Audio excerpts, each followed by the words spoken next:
What happens when faith is tested, not in theory, but in pain? When belief is no longer a comfort, but a question? And when doing the right thing comes at the highest cost? A Question of Faith is not just a movie about religion, it's a story about loss, about fear, about choices that can never be undone. And at its core, it asks something deeply uncomfortable. Is faith still faith when it doesn't make sense anymore? The story follows three families, living separate lives, unaware that a single tragic event will soon tie them together forever.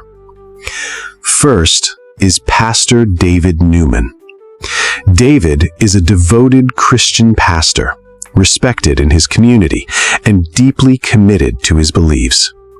His faith is not performative, it's the foundation of his life. He believes in prayer, he believes in God's plan, and most importantly, he believes that faith can carry anyone through any storm. David's world revolves around his family, especially his teenage son, Eric, a young man full of promise and potential.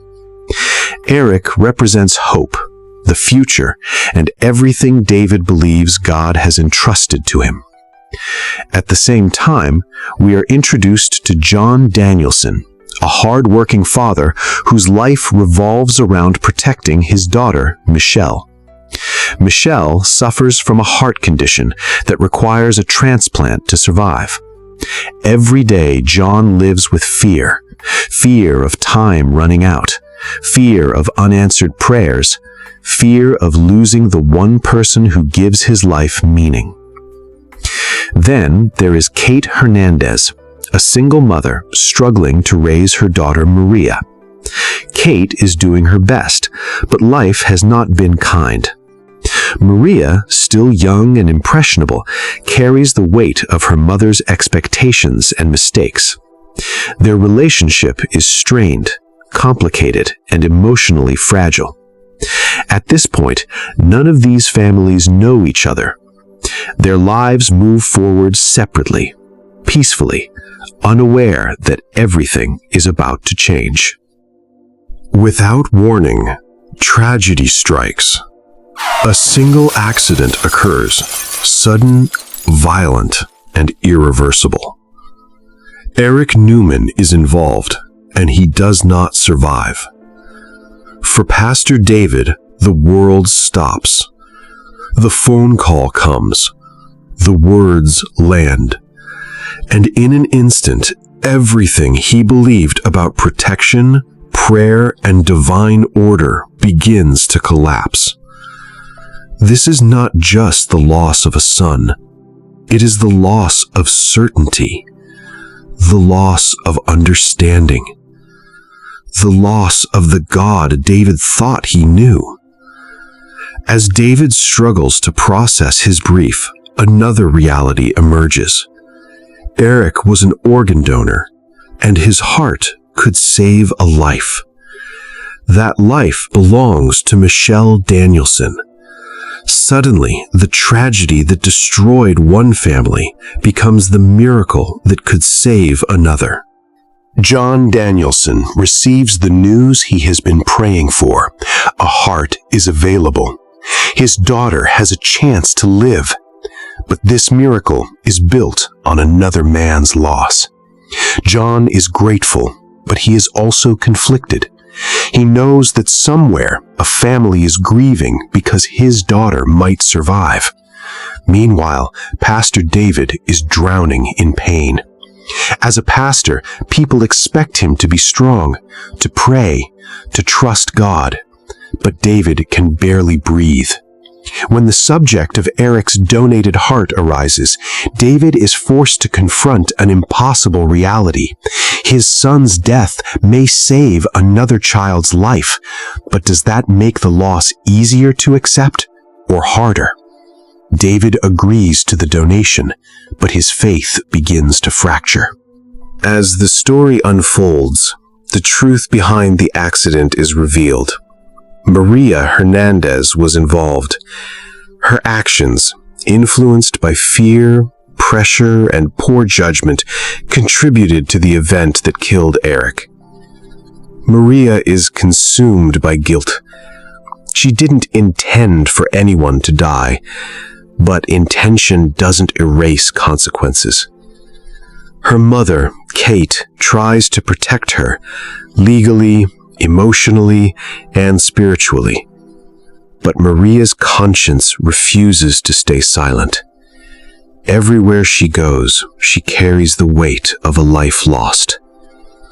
And the closer the truth comes to the surface, the heavier that burden becomes. Michelle undergoes the heart transplant. The surgery is successful. A life is saved. But peace does not follow. John is overjoyed, yet haunted by the knowledge of where that heart came from. Michelle feels a strange emotional connection she cannot explain, and Pastor David feels something close to betrayal.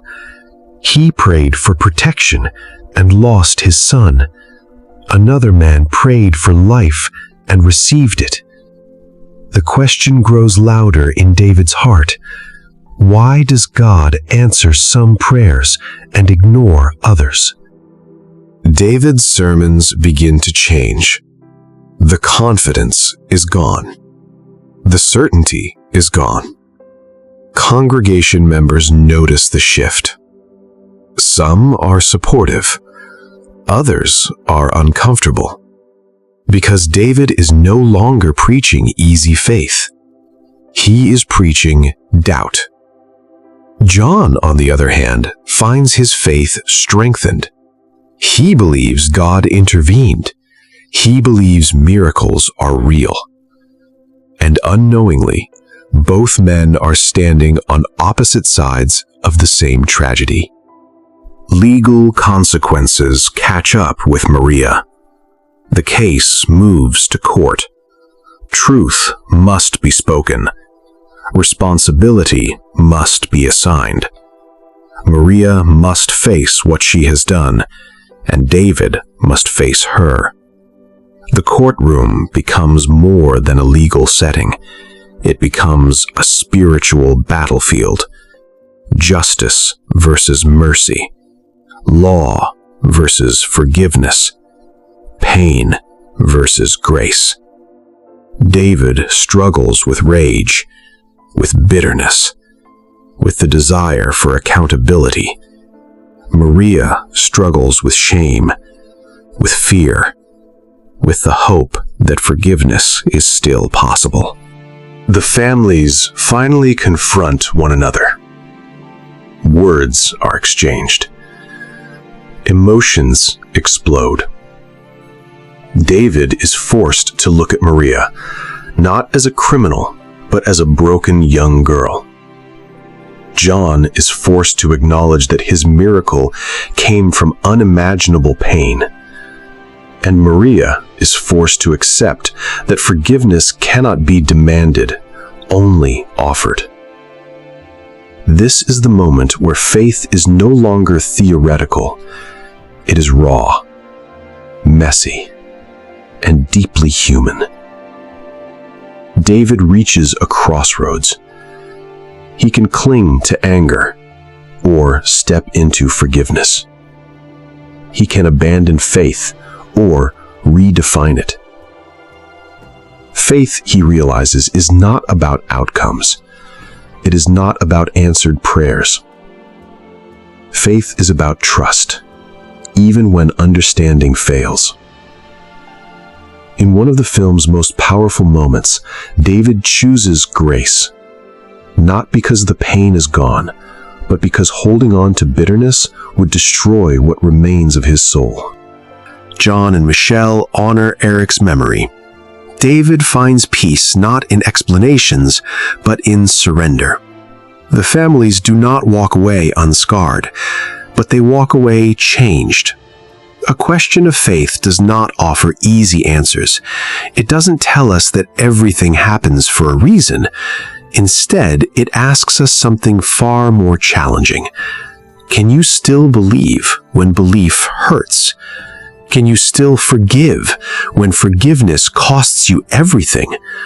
Because true faith is not proven in miracles. It is proven in moments of unbearable loss. And sometimes, faith is not the absence of questions. It is choosing hope, even when the questions remain.